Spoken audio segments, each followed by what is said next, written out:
to our channel. Today we are talking about mistakes beginners make when they're doing freezer meals, but really, they could be mistakes that like even seasoned people can make, because I would say there are a few on our list today that we have made in the last 6 months. oh, there's one that I made 2 weeks ago. When we were talking about doing this video, I actually said that this could be called mistakes that we've made. Yes, because we have made every single one of these mistakes. Otherwise, we wouldn't have had a list for you, would we? And you know, when we said that only beginners can make it, and like Christy was saying, even seasoned people can do this as well. One of these, I was just like 2 weeks ago that I made this mistake. So it still happens, even though we've been doing freezer meals forever and a day. Yeah, we really have. But that's okay, because the point is we still have the meals in our freezer. We are still happy to eat them every single day.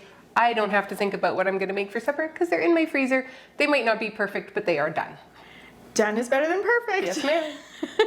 Hopefully you can learn from our mistakes and avoid some of these, and also just know that if you've made these mistakes before, it doesn't mean that you're not a good cook or not a smart person. It just Because anybody can make these. makes you human. It's true. All right, the first one is taking on too many recipes at one time. This is especially true if you're new to freezer cooking. Don't watch one of our videos where we make 153, 156 freezer meals. Pop one up there. We had to work our way up, and so should you. Don't think that you can do 150 meals. First of all, if there's only one of you, you should do half that once you've worked your way up to that. Secondly, like when you're starting out, don't ever think that you can attempt like 75 meals all in one day or 2 days. Although I do have to tell you, I think the first time I ever really did freezer meals, no, there was 3 of us. It was me and my friend and her mom, actually her mom and dad, because he helped too. And we did do a lot, but we were very, very organized. We had a big plan, but it did go on forever. And we made a lot of mistakes, and one of those will show up later in this list. I will tell you, actually a couple of them. But you know, we did it, but gosh, it was a lot. So our recommendation actually is to usually cook what you already have and just double it. Yeah, when you're first starting, if you just double your recipes for a week and freeze one and eat the other that night, then you end up with another week's worth of freezer meals. It's a great way to get started.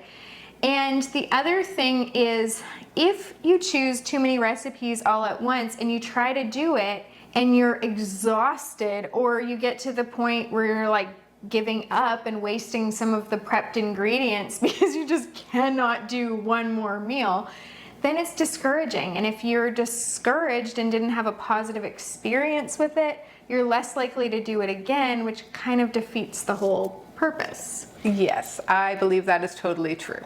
So first recommendation is choose a doable amount of meals. We have some freezer meal plans that you can purchase, and you know, you can find those on freezermeals101.com. And in those, we usually have 5 recipes per plan, because then you can either make one of each or double and end up with 10 meals. 5 is totally doable in one afternoon, and you know, just assemble and go. It's also pretty encouraging. Yes. When you end up with 5 or 10 meals. So that's kind of our recommendation. Either double your meal and put one in the freezer and eat one tonight, start that way, or start with one of our freezer meal plans or create your own freezer meal plan using our recipes and end up with 5 or 10 meals. Really nice, doable way to start. Absolutely. Something else that we have started to do over the years, especially when we start getting up higher in our numbers of freezer meals, is we split up our prep and our assembly days. When you are making, 5 to 10 freezer meals, a lot of times you can do your prep in an hour and you can assemble them in half an hour to an hour. So really it's an afternoon job. When you're getting up into that 10, 20 recipe range, we recommend that you do your prep one day and do your assembly the next. And when I say do your prep, I mean all your prep. Recently, it was like really recently, This thing happened where Christy and I planned to do meals, and I went and bought rotisserie chickens because we were going to be doing meals with rotisserie chickens.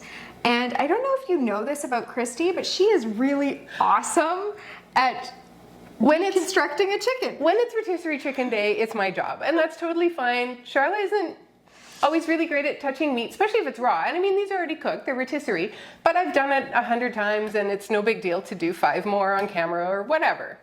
And however, I had a massive head cold and I was not getting out of bed. Actually, I think I was parked on the couch watching the latest season of Married at First Sight is what I was doing while she was deconstructing these poor chickens.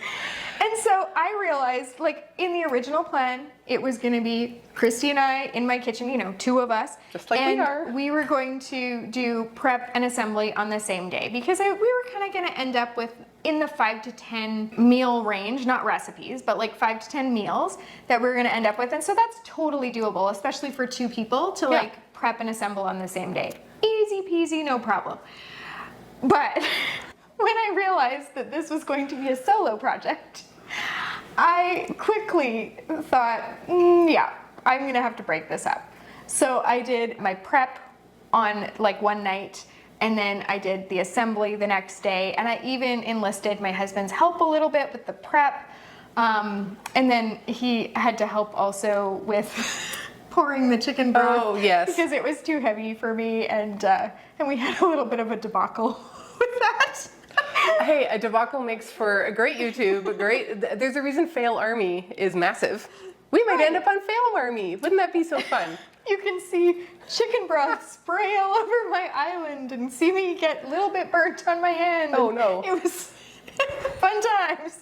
Anyway, so, I was none the wiser. Pop that video right up there. Oh yeah. But yeah, Christy is like happily watching Love at First Sight. What is Married it at called? First Married Sight. at First Sight. On her couch while we're over here like wrestling chickens and spilling broth. I can guarantee you I was still probably having a worse time than you. Oh, totally. But, you know, and I mean, it's rotisserie chickens. They're not going to last forever in your fridge. Yes. You couldn't wait for me to get better. No. Like, really, I'm just starting to feel better now. Yes. And so, you know, but things happen. There have been times where we have been like planned a mega session and kind of been dog tired, or we've had dental appointments, we've had hospital visits, we have had the chipped tooth from the I had a chipped tooth from a church pew. Long story. I'll tell you about it someday. I think you have in one video. I'm sure I've talked about it. My husband, okay, I'll tell you. My friend, I went to her house and she opened up her garage door and she said, look what I have. And she had like 30 or 40 feet of stretches of church pews. And I'm like, why do you have all these church pews in your garage? And she said, I'm starting a cult. And no, I'm joking. She wasn't at all. They were doing renovations at their church and they were going from pews to chairs. And so she just brought some home and she said, would you like some? And I said, sure. And I brought home 8 feet of church pew and my husband cut it down to 6 feet and we plunked the end back on. And it was going to fit perfectly in my kids' playroom in the basement. So we're taking this downstairs. We're moving it after we had renovated it. We're bringing it downstairs. And there was just a landing at the bottom of the stairs in my basement. And he stumbled and I stumbled. And he went down and I came up. And I hit this tooth on the church pew and it cracked. And we got it in place. And I couldn't, for the next 2 years, I couldn't look at that church pew without feeling pain in my mouth. Like when you have like, it's a somatic reaction to, like, it's so funny. So the next day I had an emergency dental appointment and what do you need to come in? I'm like, my husband hit me in the face with the church pew. They know him. They know he's not that guy. But the thing is, we were totally prepped. Yes. And it makes such a huge difference because then the next day we were still putting everything together because I still got my prep done, you know. Prep was done, meals were not made. Christy was at the emergency dental appointment and I was able to assemble the meals with the prepped food. Yeah, that is our number 2. Don't attempt to do a large amount of freezer meals and do prep and assembly on the same day, unless, like we said in the last one, you're just doing little amounts or doubling your meals, then go ahead. And our number 3 is kind of along the same lines as the first one. The first one was, choosing to do too many recipes at once. This is choosing to do too many labor-intensive recipes in one freezer meal session.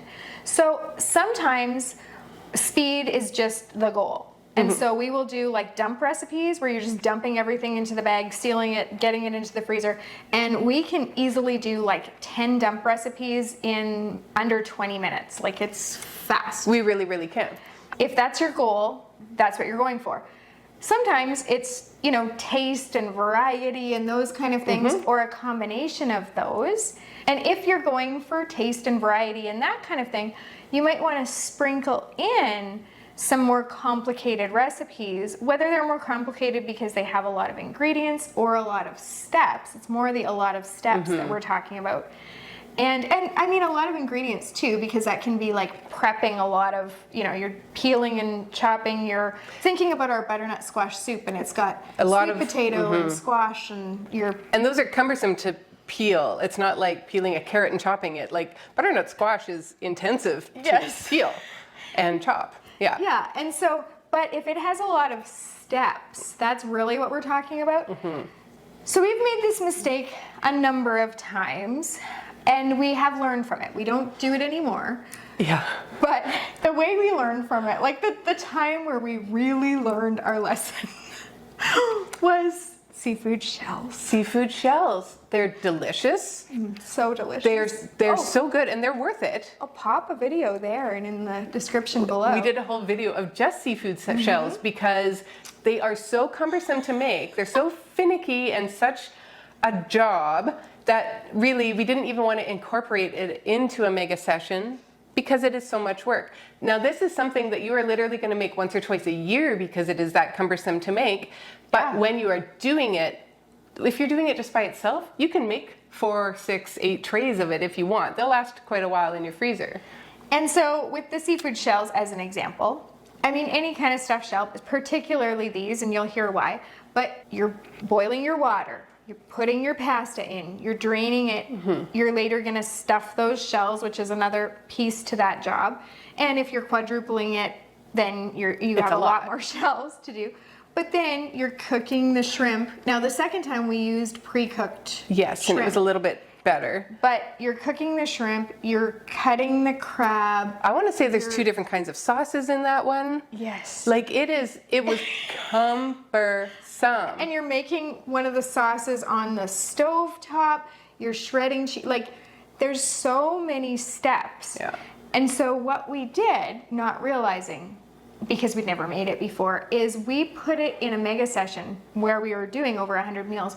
But we also, we put it on day 2 because we always do seafood on day 2. We just tend to, yeah. And so we did it on day 2 when you're already tired and you're already like, you're wanting things to wrap up so that you can go sit down. So I'm getting onto seafood, and I start these shells, and we make the shells. First of all, I messed up the recipe because I didn't read it, and there's spoiler alert, that's coming down the road.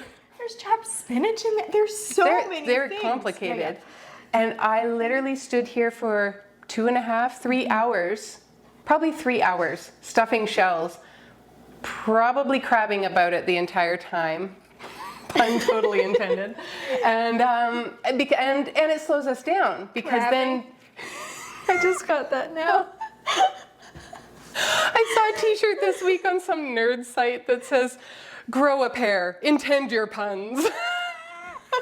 Pun intended. I was crabbing about it, but what else is, it took me away from the rest of the meals. She had to fill in what I wasn't doing. And I wasn't at the dentist that time, I was here in the kitchen. It was, so, like we said, we have cut down on the steps in that one. We've adapted it so that it's a little bit easier, but still, we have other recipes that are like layered casseroles, like, your lasagnas, or we have a layered rigatoni that we love. And we don't make them every time that we do a mega session because we know they're a lot of work. But what we do is we choose one labor-intensive recipe per mega session. We know. We know now. And we know to get it on the first day when you're fresher. Eat the frog. Do you know that phrase?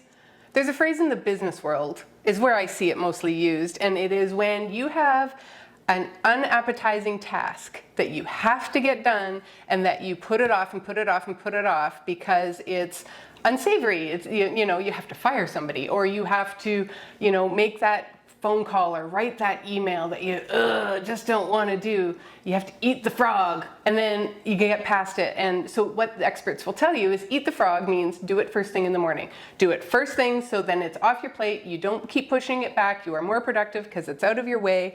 And so now we eat the frog and we get that sucker done on the first day. Christy taught me about eat the frog. So sometimes if I have like, you know, some of our kids have medical needs and whatever, and so sometimes I have to be mother bear, like mama bear advocate. Yeah. And if I have to make one of those phone calls where I have to be mama bear, which is not a comfortable place for me, I've gotten better over the years, but it's not fun. Christy's always like, eat the frog. Eat the frog, get it done.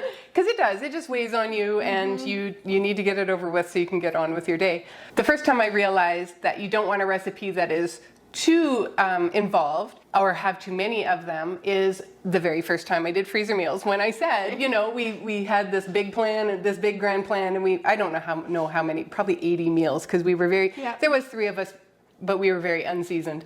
And we had 2 meatballs recipes, but because we were making 2 for each of us, that's 6, so we tripled it, but then we had 2 recipes. So there was 12 different ingredients. There's like this recipe that we made 6 of, and this recipe we made 6 of. That is a lot of meatballs. You're rolling for a while. It was so long. Like, again, it was kind of like the shells, where it took this huge chunk of time. And I do have to tell a little bit on my friend that we were doing it with. I made all of my meatballs, and I put them all in a row, like, so that I could look at them and then say, okay, 6, 12, 18. I could count all my meatballs on the sheet. My friend was they were all haphazard, and I was kind of giving her the gears, teasing her about it. And I'm like, you know, why aren't you making them nice and neat like me? And her dad was kind of giving her a hard time about it too. So once they were finally cooked and everything, I just said, okay, you sort them. Because mine just went scoop, and hers she had to count them all over again. So I think I proved my point. It probably wasn't very nice of me, but you know, she did it, and there's a reason why I make them nice and neat on my tray. Mistake number 4 that people make when they are just starting out is winging it. You don't have Charlotte's brain necessarily. She's really great at pulling recipes together and saying what goes well together, and if we have this recipe, she remembers ingredients and recipes, like, bless her heart. She says we can make this one and because they both have onions, and we can make this one because they both have sesame oil, and I'm like, how do you know that? Okay. And so she can wing it. Generally, when I wing things, they don't taste right. They're too salty. Remember, I tried to make that mayonnaise the other day. There's always something that's a little bit off. I am the type of person that needs to follow a recipe. And so I think you should know yourself and be humble about that. But also, when you're planning many meals, you can't wing it. No, you need a plan. And the other thing about having a plan, you know, when you're meal planning like this, is it's going to save you so much more money and time. And I've gotten to the point where, again, like Christy said, we do sometimes wing it. So I'm not going to say we don't, because we've got a video coming up actually where we purposely wing it, because we just search through the pantry. We haven't even filmed that yet, but where we're just gonna like root through my pantry and see what I have and just invent recipes on the fly, which I'm kind of, I You're like great that at thing. it. You're great at it. I can't. It's fun for me. Yeah. It's like creative. You know, when we don't purposely wing it, we are getting more and more planned. I'm to the point where for our last mega session, I planned like the order that we were gonna make the recipes in, because then we always work with one protein at a time. But this time I was thinking more of like, okay, well, if we're gonna have out sort of all the Asian ingredients at that time for this other recipe, we might as well make this one because it uses a lot of the similar ingredients. So it was kind of like even taking it a step further. And every time we add another organizational step, it saves us time. a lot. And then the more you plan, the more money you're going to save. You're going to be able to shop the flyers. You're going to be able to take advantage of the sales. You're going to be able to buy when they have a case lot sale, and you're going to know what you're going to use those things in. Like all of those kinds of things, buy in bulk, but you're going to know when it's actually less expensive not to buy in bulk. Like all the things that when you plan, it works. Now, the only time we really advocate winging it is when you walk into the grocery store and you find it's like a 2-for-1 on chicken, or it's like massively reduced, especially in the meat, because that is your most expensive part of your freezer meals. If you can snatch that, you get it, and then you come back here, and if you are not a member of the Freezer Meals 101 Club, you quickly sign up to be a member of the Freezer Meals 101 Club, because I'll tell you what that does. It allows you to filter through all of our recipes. Now, we have over 350 recipes in there. They are tried, tested, and true, and they are delicious. Otherwise, they wouldn't be in there. And you would go in and you would select, okay, I got this wicked deal on chicken. I'm going to select the filter for chicken. And all of the chicken recipes come up, and then you can go through them and say, you know, I want a few slow cooker ones. I want a few, you can filter for that. I want a few for the skillet. I want a few for the barbecue. You can do that too. Lots of filters, lots of ways to sort it out through there. And I mean, still, you're winging it, but you're not, because you do need a plan. Because what else happens if you buy all that chicken and you don't have a plan after? It's like you have no way to sort and pick all those recipes. You know what happens to the chicken, right? Yeah, you get the ice crystals because you think, I'm going to get to this. And so you throw it in your freezer in the packaging from the grocery store with no sauce, with no, it's not a freezer meal, it's just the chicken. Yeah. And you're like, oh, I'll use that. And then, you know, life happens.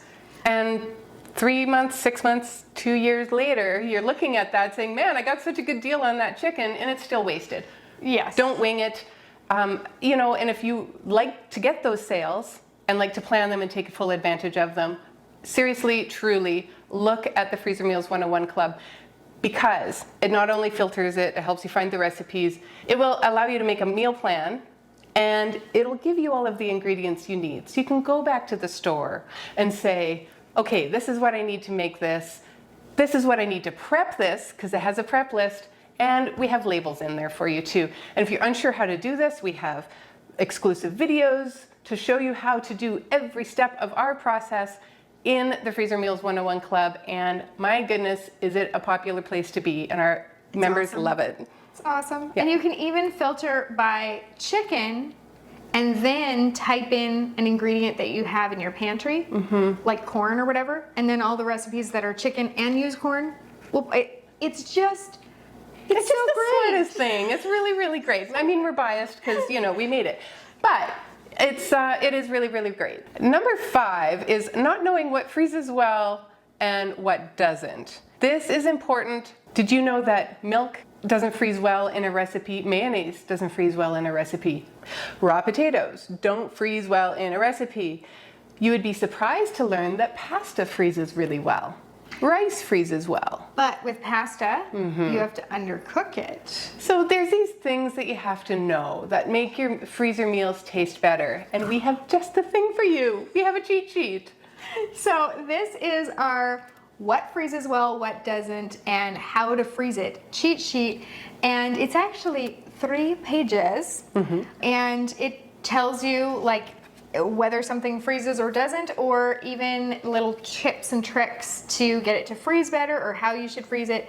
So very, very handy, really great for when you're starting out, even good to reference when you're a veteran. Oh yeah, I still reference it once in a while. And you can grab this free, and there is a link below, and you can go and get your own printable copy, and then you can have it on your fridge or in your cupboard or in your drawer, so that you can always just access and know. Yeah. That way you're not wasting money and your vegetables and your effort. Yeah, absolutely. And you're not ruining a recipe that you really, really love that you then find out really shouldn't be a freezer meal. Yeah, because I was saying earlier about doubling your dinner, not all of those dinners are going to freeze well, and so you need to know going in if you can make 2 and freeze that second one. There are some things Soups, as long as it doesn't have potatoes or milk or like a sauce that's thickened with flour, are fine. Chili freezes beautifully. Sloppy joes, spaghetti sauce, lasagnas, some of those baked casseroles. Again, with the pasta, you want to undercook it a little bit because you're going to be baking it again, and so you don't want it to get overcooked and mushy. But like, there are a lot of things that freeze beautifully that are probably part of your regular repertoire, like things you make all the time. But grab yourself a cheat sheet so that you don't accidentally freeze the wrong thing. So number 6 is one that we have totally done, and we still occasionally do it. But number 6 mistake is making 2 or 4 of a recipe that you've never tried before or never frozen before. So, you know, when we are making meals together for our mega sessions, we'll make 4 so that each of our families has 2. We've learned the hard way that if it's a brand new recipe and we're not sure if we're gonna like it, or we're not sure if it's gonna freeze really well, then we only make 2, which is 1 for each of our families. Right, and that allows us to try it and then decide, well, first of all, it's going to freeze nicely or it won't, but it also allows us to say, you know what, this is actually pretty gross for not making this again, or, you know, this is salvageable, we can tweak this. We tweak recipes all the time, and there are some recipes that we do make 4 of right off the bat, but it's also because you're very confident because of your experience that they're going to be very good. Sometimes they aren't, and then we end up with 2 each. And sometimes I mean, we suck it up and eat it. Sometimes I give them away. Sometimes they just sit there and sit there and sit there, and 2 years later we still haven't eaten it, and I do finally have to throw it out, and I feel bad. So it's definitely less wasteful if you try it first. Only double the ones that you know you're gonna love. I'm laughing because I'm thinking of a particular recipe. It was like a chickpea and sweet potato fajitas. I've never eaten it in my life. I give it straight to my sister-in-law. I looked at that and I said, I am not eating. And I gave it to her because her husband was on a vegetarian kick at the moment. And so I'm like, oh, he'll like this. You have it. And I don't think they ate it either. We have had flops over the years, like 100% we've had flops. We still have flops because I continue to experiment. And I try to like push the envelope when it comes to like what you can make into a freezer meal and what you can't. Yeah. Because I like foodier food. And so, you know. Foodie food doesn't always lend itself to being frozen nicely. Right. But I'll find workarounds. And more, we're freezing things that are pretty incredible that you can freeze this. It's beautiful, but occasionally in that process, there are flops, and there are some funny fails. For you, don't get carried away. Yeah, don't get carried away. So there is one recipe in the Freezer Meals 101 Club that neither of us liked. And it's popular, and it has a high rating. Yes. So we put it in there because we know that other people like it. I'm not going to keep it a secret. It's our cranberry chicken dump recipe. Yep. It's very simple. Just dump all the ingredients. I think it's like a 5 ingredient or less recipe. Probably, yeah. Maybe 3, 4 ingredients. Like, it's very simple. We both thought it was gross. It looked gross. It looked gross. It looked gross in the bag. It looked gross after we cooked it. Bless our food photographer. She made it look appetizing. I don't know how. And I ate it. None of us, like my whole family, were like, what are you doing? But I think you had already sent it off to our food photographer before we had really... Yeah, I just assumed. I knew that it would freeze because I knew all the ingredients would freeze. And you knew it was a hit. Like there's a million recipes for it.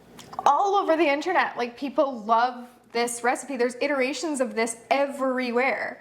It's not a unique to me, and it's not an invented by me recipe. So I was like, oh, this will be fine. Anyway, it wasn't for us. It's not our favorite. So all the other recipes in there, we like them or we love them.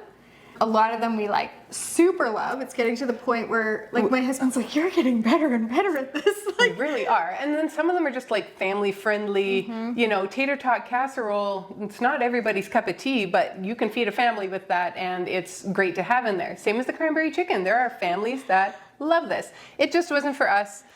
So I had 3 bags of this thing because we had to film an overhead of it. After the fact? Yes. Maybe. And so I ended up having to have 3 of these meals. And like chicken's expensive. Nobody wants to go wasting chicken. So our family like stomached 1. And I've got boys that'll pretty much eat anything. But anyway, then I've got a really good friend, my friend Holly, and I was like, listen, like we hate this, but I know you really like cranberries. What do you think?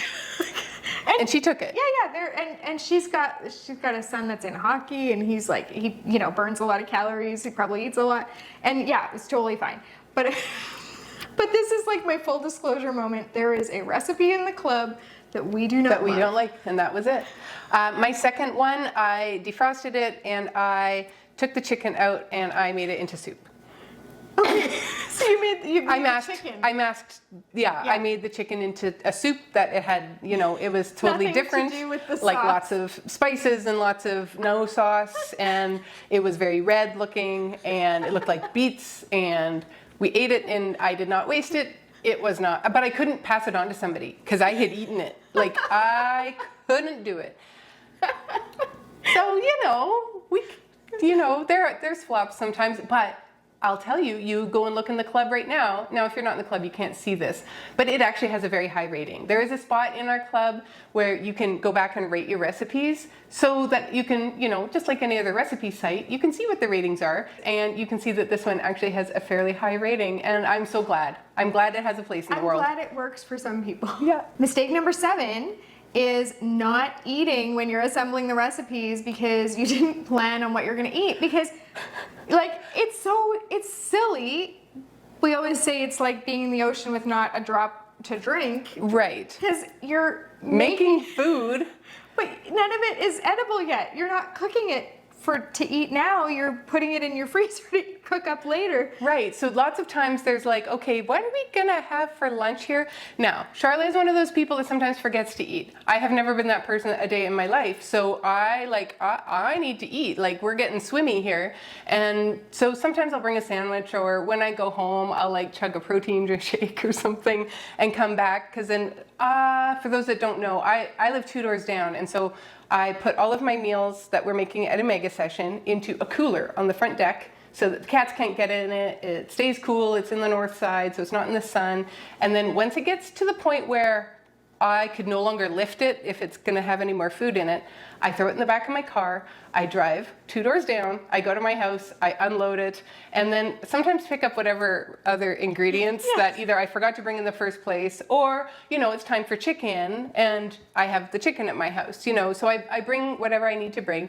Sometimes I will go in and be like glug glug glug, and I'll have a protein shake, and then come back because I keep going because there isn't always something to eat here. So we've gotten a little bit smarter over the years, and we sometimes have a snack station now. That's great. Where we've got just, where nuts and cheese and like little mini charcuterie kind of crackers and like whatever is over there that we just kind of have on the side, and we just go and pick from it through the day. And sometimes we will plan a lunch, like if Christy's doing the Costco run, we'll get some filled ravioli and just toss it with the sauce. Oh, for a while I was getting the croissants, and then we were making croissant sandwiches. Yes. So sometimes we do plan ahead, but on times that we don't, it's hard to push through when you don't have the energy. And the other thing we recommend is drinking water. Number 8 is not double checking your inventory before you go to the store. Now, I said before, we have this meal plan that has this beautiful list printed out. Sometimes Charlotte has to do it by hand because we're trying new things.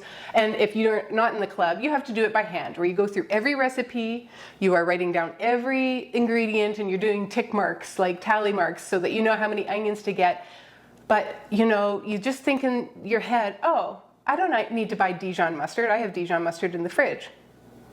Except you might not. And if you're in my house, I have a lot of children. They are now like teens and young adults, and they help themselves, which is totally fine. I mean, totally they fine live here. But I don't always know what they've helped themselves to. And so sometimes we go to make a recipe, and I have gotten my shopping list, I have done the shopping, and I come back and we don't have the thing that I know we had. So just I don't know how check. many times luncheon meat has gone missing. Oh, you have one son that can Yes. eat it by the pound, Yes. and it's like like to the point where she hides it sometimes. I do. Yeah. When we're gonna If it's a do, hot commodity. like sliders, and Yeah. we're gonna buy the buns and everything else to do the sliders and the cheese slices and whatever. Like, I have to protect that meat because it has to make it into the sliders, and it's happened enough times Yeah, it that has. we know. So yeah. Anyway, so just double check before you leave your house. And for me, when I'm doing, because like like we said, I can't use the Freezer Meals 101 Club, the thing I invented. I can't use it myself to print off my shopping list because I'm inventing new recipes, so they're not in the club yet. So I always do in the margins of my list, I do the spices because that's sort of separate, but I also do the things that are like a question mark. Like, I'm not sure if I have this or not, so I'm gonna check. If I do have it, it's not gonna need to go on my, this is in my rough copy list, right? It's not gonna need to go on my good copy list. If I don't have it, I have to add it. So it's just kind of my system is margins are the question marks. Right, and she will leave the margins for me, so she'll leave it the spices. My official title is Director of Spice Management, and I gave that to myself because I think we were running into problems where you're like, I think I have this, or actually more of a problem is you were buying too much. There was a period of time where there was like 5 cumins and 4 garam marsalas, and so I'm going through and I'm like, why do you have so much? So I am now in charge of Charlotte's spices, which is like, do you have a friend that is in charge of your spice cupboard? But when we do this all the time, I just make myself at home and it's fine to do that. So she leaves me the list with the margins and I go through and I check to make sure what she needs and what she has, and then I do the spice run. And I still make mistakes because right now we have like a ton of chili powder to get through. We have a lot of chili powder. Yeah. It's funny because Christy is sometimes in my house when I'm not here, which is really, I mean, everyone needs friends like that, right? And so my kids call her, like, we'll say Mrs. W, right? So they're like, Mrs. W was there and I asked her this, or like, Mrs. W gave me this, or whatever. It's just like, why was she at your house? One of your kids asked me where the top part went for your blender, and I'm like, I mean, I don't live here. I'm here a lot, but I don't know where the top part of your blender is. Sorry. it's still missing. It is still For those of missing. you who are following the blender saga of 2024, It's still missing. we still don't have a blender. We have the base. Yeah, and not the lid, not anything. Anything. Yeah, No. and it doesn't fit mine, so I didn't take it. Like, we borrow back and forth. While you were away, I borrowed your waffle maker. Oh, I didn't know that. See? Yeah. I was making mine, and I have the single Belgian waffle, Yes. and it was so slow. It was when I messaged you, and I'm like, is it really that many cups of milk and buttermilk in the Yes. waffles? And yes, it really is. Yes, it is. And it's so good. It's so right? good. I couldn't find my waffle recipe, so I used the one from the club. It's very good. It's the buttermilk waffles, and it's on the main site, freezermeals101.com. And I was doing it, and my daughter was coming over here, and I'm like, this is going so slow. Can you bring Charlotte's waffle maker? So she brought it, and then I was almost done anyway by the time she came. My waffle maker, I've talked about this before, but it makes 4 waffles at a time. And whether you have a big family or you're just making waffles for your freezer, like, it's so nice. It's a big sucker. It's awesome. And they fit in the toaster, which is how I reheat my waffles when they're in the Yes. freezer. And so it's the right size. See, mine are the Belgian waffles, so I have to cut mine in quarters. Exactly. Well, I mean, you have to cut yours in quarters too, but mine are triangles. Yeah. Yes. Yeah. The number 9 mistake that beginners make when they are preparing freezer meals is not double checking their math. Now, this sounds funny coming from us if you've watched our channel before, because neither of us We're terrible at are math. proficient in math. Like, I mean, we can math, but it's like we have to put some considerable brain power into it sometimes, and then sometimes double check. Like, So yeah. my math is extremely good with dollar amounts when it comes to groceries. For some reason, there is a compartment in my brain. I don't know how to explain it. Maybe scientists want to study it, but there is like a compartment in my brain that stores prices, and only of groceries. And so if I go to the grocery store, I know exactly how much that same thing costs at Costco, Sobeys, Save-On, like And how much it costs a month ago, or so she knows if it's a deal, if it's on sale. Sometimes sales are tricky, right? Where it's really not down a whole lot, or the other one is still cheaper. They're just trying to get rid of this inventory. Just because they've got the yellow sticker on it does not mean that it is necessarily the best price, right? So for some reason my brain does that math. It also does math related to grocery prices, where in the store I can figure out, like, if this size at this price is a better deal than this size at this price. Like, my brain cannot math those numbers outside of the grocery store. Right. But this compartment, I don't know where it is. I'm just inventing where it is. Somewhere in here, there is a compartment that does grocery store math. And it's like magic because it can't do any other math. I'm so amazed at this thing. But everything else, no math. No math. We often have like chicken math issues. Problems. She used to write on my sheet, like, I get the chicken from Costco, and each tray is 2 meals. So I need 2 trays to make 1 recipe. Which is 4 meals So for us. do you see how the math is already starting to get confusing? So I need 2 trays to make 1 meal, but if we have 4 recipes, am I going to need 8 trays or 16 trays? Like, I have to sit down at my desk in a quiet house and do my math before I get to the store, because I will get it wrong every time at the store. It's true. And she's not the only one. I have bought double the chicken. Yes. Or half the chicken. So we have often invented chicken recipes on the fly. I'm really good at that now because there's a lot of practice. Yes. But I am bad at like the ground beef math, like anything like that. Beef strips. Yes. Because I think part of it is in your head. So we're in Canada, right? So all of our stuff is measured in grams, kilograms, milliliters, liters. But our recipes are often American, and they show up, you need 2 pounds of ground beef, or you need 2 pounds of beef strips. Now, I am in charge of the measurements on the club, so I am very familiar, like, I automatically know it's 454 for a pound. 454 grams is a pound. Doesn't matter what it is. It could be chicken, it could be beef, it's whatever. 907 is 2 pounds. And I know that because I do it all day, all night. Charla is at the store. She's buying the beef strips, which is hilarious because she doesn't even eat it. And she will come back with, like, we have to do 4 meals, 1 recipe, 4 meals, and she'll come back with these little dinky, and they're like 375 grams. So they're not even a full pound, but we need 1.5 pounds for the recipe. And so then my carnivore husband is over there, and I'm like, well, I guess I'll take both out. Totally. And this happens a lot. And the other problem I have with math is in where we live, there's so Italian sausage. You can get ground Italian sausage where it's like flat and ground already, or you can get Italian sausage where it's in the casing and you have to squeeze out the ground sausage from there. Sometimes they don't sell the ground Italian sausage, like they're sold out or they don't have enough, or it always seems to be a supply issue. So the ground Italian sausage is in packages. Now I'm going to get this wrong because it's math, but like, let's say, I think it's like 500 grams is the ground Italian sausage.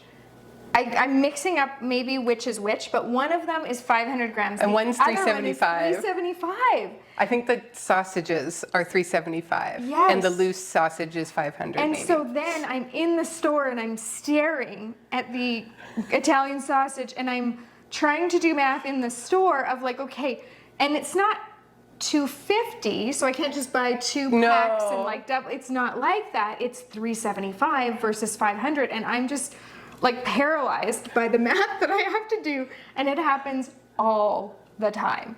Now, what I should do is figure out at home, like, how many grams? Yeah. Or how many grams you need total. That would be smart. Then I would also have to take out a calculator in the store. I do it at home before, or I have done it in the parking lot at Costco, because I do not want to do it in the store. I make the mistake every time. And you should see some of our texts back and forth from what she's at. Yes, ma'am. So the first Tuesday of the month is our several of our grocery stores have a discount. The first Tuesday of the month, you can get 15% off. That's a big deal. It's a big deal. So she goes and does that, and I go do the Costco run. And if she can't find something, maybe I can find it, or vice versa. And sometimes she's going to 2 or 3 different stores. And so our texts back and forth are like, how many zucchinis do you have? Like, they don't have any matchstick carrots, and it's kind of funny. They are kind of funny. The 10th mistake that people make, and it's not just beginners, because it was me 2 weeks ago, is not reading the recipe before they get started, or assuming they know what the recipe is going to be, even though I had never made this recipe before.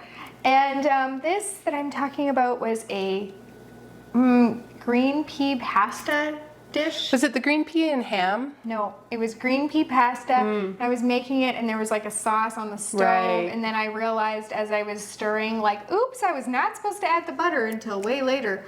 Or, oops, I was supposed to add the butter way earlier, or something like that. I think it was way earlier because it just took a long, you had to bring it back to a boil, and it was a whole thing. It did kind of mess the recipe up, and I just, like, I thought it wasn't going to be a big deal that I did the steps super out of order.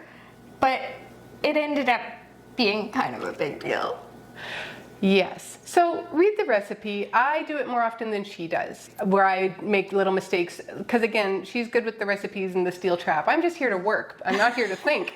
But I do need to think sometimes. And I will not read the recipe, and I will put in, you know, all of the shredded cheese when it was supposed to go into a bag. Or yeah, like or I do half in the recipe and half in the bag, sure. and it all goes. Or I put in diced tomatoes instead of crushed tomatoes because the cans look similar, and I really wasn't paying attention.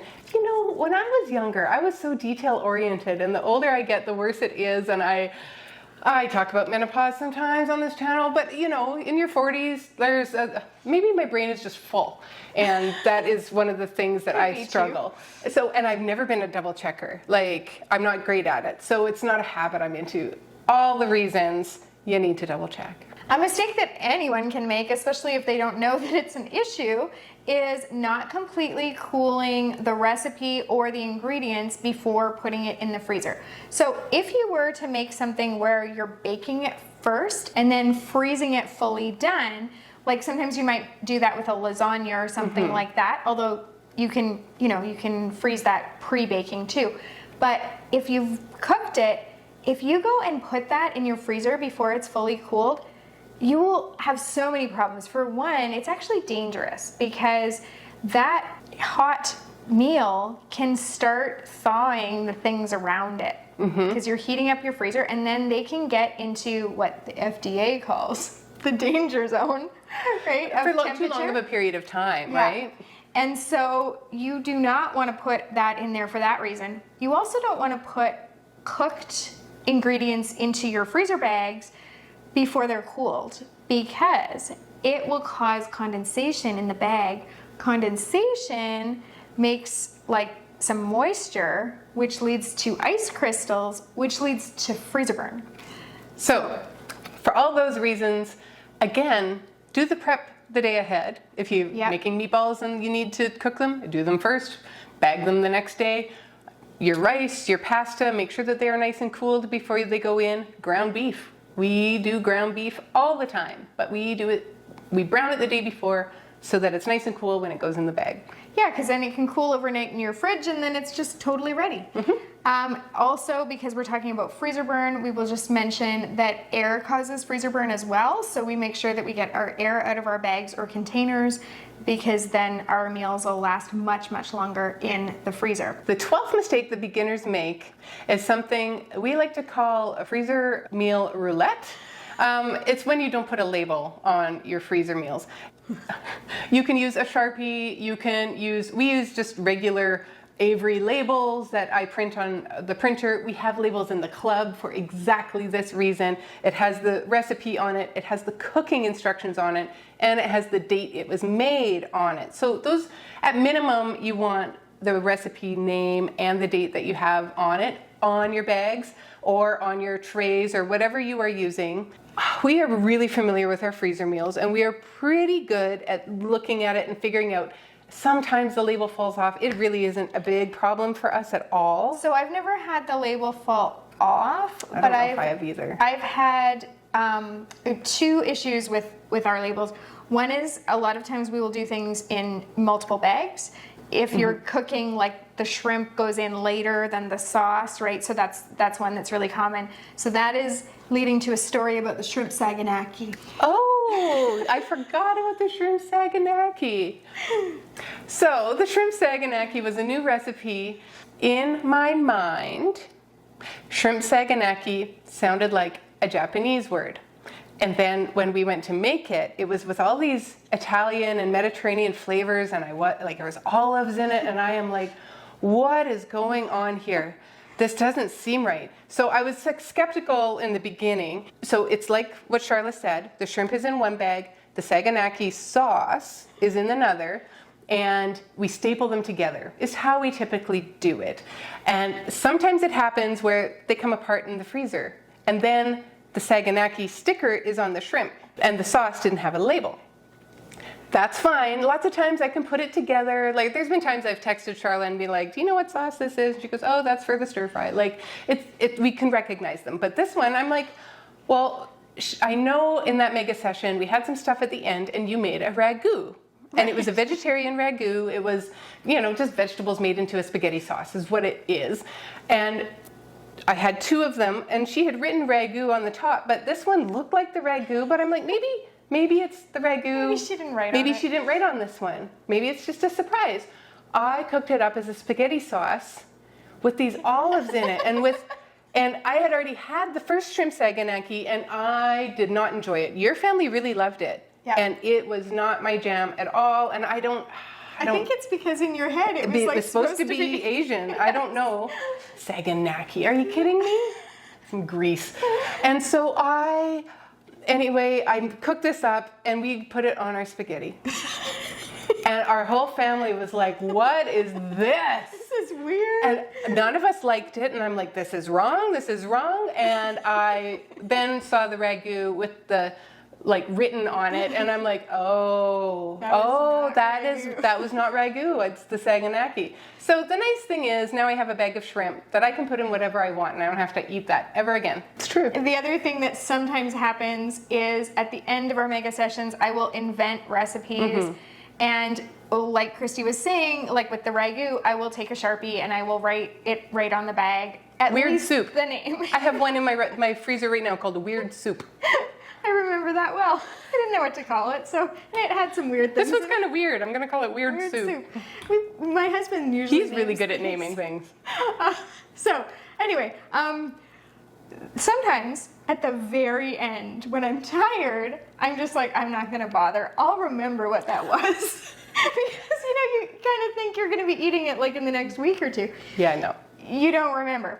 And I've learned this so well that actually Christy came over this morning and she had labels and her printer wasn't working, and so she was just gonna, she had an empty label sheet and she's like, I'm just gonna print the labels that you need on your printer. And I was like, it's okay because the video's already done and it doesn't show the labels in the video because I didn't have them.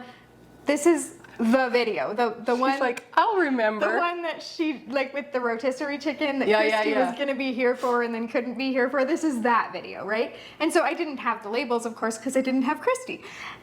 So I was like, no, the video's already done. It's fine. And then I'm like, wait a minute. Those meals are in my freezer. And today, because it was just yesterday and the day before that I filmed this, or 2 days ago and the day before. Anyway, I was like, today I remember which one is which. Today you do. But in a month from now, I will not remember. You will not remember. So we printed the labels. They're right there, and I'm going to stick them on. And yep, that's on the agenda today. Because it is like freezer meal roulette when there's sometimes a bag that, slips down the back of the freezer or whatever, and then you find it and you're like, I have no idea what this is. And you might end up putting saganaki sauce on top of your spaghetti. You really could. Now people say, why don't you just make double the stickers? Well, because it's not usually that big of a problem. No, and my staples don't often come apart. No. It's just if you wrench on a bag. I'll blame my children. I probably said, go get a freezer meal, and they were thumbing through, and they came apart. It doesn't happen that often. Yeah, it's not that big of a problem. And usually I can put it back together. Yeah. Like if the ground sausage comes off the tater tot casserole, I know where it came from. It's okay. Yes, we do. Okay, the 13th mistake that people make when they're doing freezer meals. Sometimes mid mega session is not having enough freezer space. So our story for this one is, it was like years ago, but we were making freezer meals, and it was an ambitious list. And when we do our big mega sessions, we will often make pretty much everything in bags so that they're really thin, and you can fit like a lot, because if we're having half of 150 each, like that's a lot of meals that you need to be able to fit. If we do the trays, like the foil trays, where sometimes you have to, or casserole dishes, and sometimes we have to do those for a particular recipe because it's layered or it's enchiladas or like whatever the reason is, then that takes up like 2.5 times the space.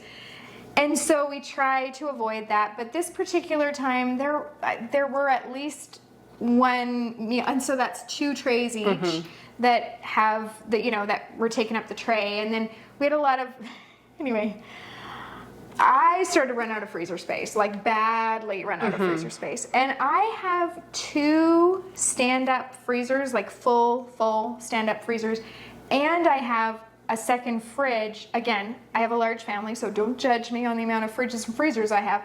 But above that second fridge is like the little fridge freezer, right? So I have 2.25 freezers. And we were running out of space. And it's usually me that runs out of space, because you have, at that time, I now have a chest freezer, so it's kind of my backup. So I have my kitchen fridge with a freezer, and then I have a garage fridge with a freezer, and then I have an upright. And the upright seems to be the catch-all, and now that I have the chest freezer, it's the catch-all. But I didn't have it at that time. So I was, I often get more nervous than she does, because I'll come back and saying, I don't think I'm going to fit any more in there. But this time, I was the one that was like, and no, we won't even say what I was like, because you had decided we are going to town right now. And she says to her husband, could you go get your brother's trailer? Because we have to go to town and buy a freezer right now. He was not impressed. He was not receptive. No, he said no. He said that 2.25 freezers was enough for me. And he also brought up, practical considerations, like where would we put this freezer? Right. And we're like, well, we can put it in the shop. We can put it in the garage. Mine are in my garage. He was not open to the idea of another freezer. And I was mad. I had to talk you down. You were frustrated. mad. I was like, and this is day 2 of freezer meals. So we've prepped one day, we've done a full day of meals, and then we've done a second full day. It was also summer. And so we live in Canada, the winters are colder. When we do freezer meals in the winter, it goes a little better for us. First, because you can sometimes keep prepped ingredients or whatever outside if you need to. It's just for a short period of time, but yes, you can. And then, because my house doesn't get hot, we don't have air conditioning, so, if it's a hot day or whatever, my house doesn't get hot, so we can so we had fans going. Oh, yeah. And you get grouchy. I don't know about you. I get grouchy. I shouldn't say you get grouchy. I get grouchy if I get too hot. And so we've got fans going. This is the end of day 2. We're getting near the end of day 2 anyway. And I am grouchy. And so it didn't go over well with me when he said no. And I was like this spoiled child. You were a little, and I'm watching this happen, and I understand what they are both saying. And I am a natural born mediator, and I think I talked you down a little bit. And obviously, we weren't running to town right that minute to go buy a freezer. It wasn't the current freezer that you have. No. It was kind of an older, smaller, crappier one. And it had frost problems. Yes. And so you couldn't use all of it because you'd get these huge, frozen sections, and you couldn't fit your meals in there. Yeah. And so what did we end up doing? Did I take some home? You had no room. You were like, what did we do though? We fit them. It was like a miracle. I know what we did. We had, what do you call those dinners? A dinner where you eat from the freezer, but like yeah, because I had some appetizer things. right, anything that was in a box, Yeah. we moved to a bag. Anything that we could eat, like okay, we're gonna have chicken fingers and bacon wrapped scallops And fries and jalapeno poppers tonight for supper. That is exactly. I what think we that did. is exactly what we did. And yeah, we fed, I think, probably your kids and my kids with Yeah, appetizers and whatever. Like, come please eat. It was our first version of a sheet pan meal. Yeah, it was just anyway. So Yeah.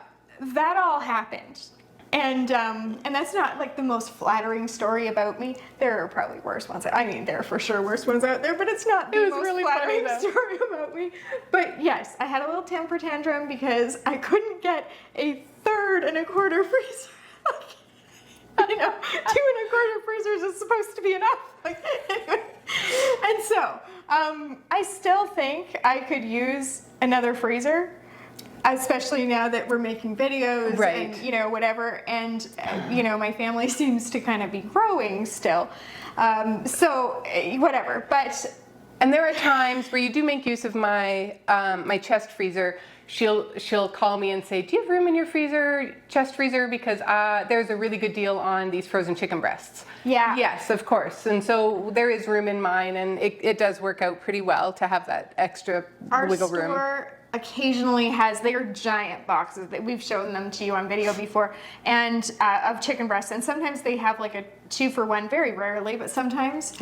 And they also sometimes just have them like a huge discount plus the 15% off. Right. And so then I'll buy 2, and they're large, so you can't just fit them anywhere. And the chest freezer, you got it free from a neighbor or something like that. Oh, we paid him a case of beer. Oh, okay. So it was very expensive chest freezer. Yes. And therefore, I feel like, not like I'm entitled to use part of it, but Just like I'm entitled to her spice cabinet. It's fine. What's fine is or hers. my waffle maker. It's a waffle maker. Yeah. No problem. So it all works out. And so now we have a little, between the two of us, we've Yeah. got like kind of an extra. But before you get started, take a realistic look at how much freezer space you have. Like, realistic is the key in that sentence. Do you know who I admire? I admire the people who live in their RV full-time or part-time, because you just have this little freezer in there. And we have RV, well, you rent RVs, I have an RV. I love taking freezer meals when we go camping. There is not a lot of room in there. Like, okay, we can have freezies or we can have like food and freezies. Here we call them freezies. Some people call them ice pops, but they're the long sticks of a popsicle that are in a plastic bag. But different people have different names for them depending on where you're from. So you know what I'm talking about. And then we have one club member who is a truck driver. And she is on the road, so she makes meals, and I think she makes individual meals a lot. And so she has a proper freezer that's smaller, compact, and then she has an Instant Pot and a few like small appliances to cook her freezer meals with. Impressive. But what she can pack in there, really, honestly, if you are watching, maybe I'll ask in the Facebook group, I would really like to see what is happening in your freezer. I would like you to do a little mini video for us to show us how you are living in your truck and driving truck and using your freezer meals on the road. I love that. It's impressive. Super impressive. Yeah, the RVers, it's impressive, because here I am whining about my lack of freezers with my 2 1/4 freezer. You had a lot of jalapeno poppers in there. That is fair. And at this point, I have so many freezer meals that I've had to stop buying any convenience food type stuff or any appetizery things.